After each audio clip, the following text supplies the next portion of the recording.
Mesdames et messieurs, bienvenue à votre chaîne d'information L'Afrique en marche, conflit russo-ukrainien.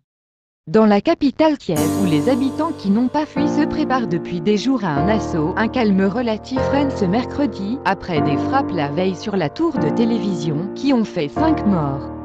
Pourquoi l'avancée des Russes a-t-elle été ralentie ces dernières heures? Il y a un attentisme et une sorte de torpeur qui s'est installé ces derniers jours autour de Kiev, avec la population qui vit dans des abris en attendant de jour en jour le lancement de l'offensive russe sur la ville, qui n'arrive pas pour le moment. C'est difficile d'expliquer les différents facteurs qui peuvent justifier ce délai. Il semble dans un premier temps que l'armée russe concentre ses efforts sur la conquête de portions et du territoire avec une offensive très marquée sur la ville de Kharkiv. Kiev a été relativement calme ce mercredi.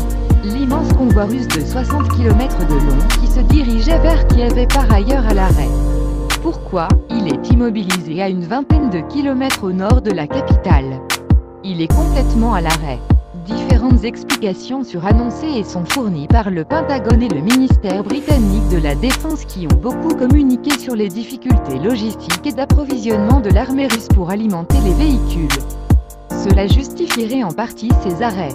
Il faut aussi s'imaginer que ces routes reliant la frontière biélorusse à Kiev n'est pas calibrée pour supporter un charroi aussi exceptionnel.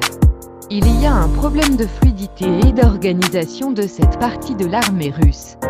On peut s'étonner aussi que des problèmes logistiques soient capables de figer un pan aussi important des opérations militaires russes sur le terrain. C'est ce qui amène fréquemment l'argument de se dire qu'on est peut-être confronté à une sorte de bluff, où les Russes jouent la fatigue et l'épuisement de la population de Kiev pour frapper au moment opportun.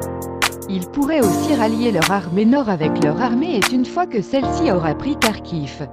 Il y a une sorte d'attentisme des Russes qui se met en place autour de Kiev mais qui ne préjuge pas forcément d'une relâche. Et bien n'oubliez pas de vous abonner à la chaîne pour ne pas rater notre prochaine publication. Au revoir.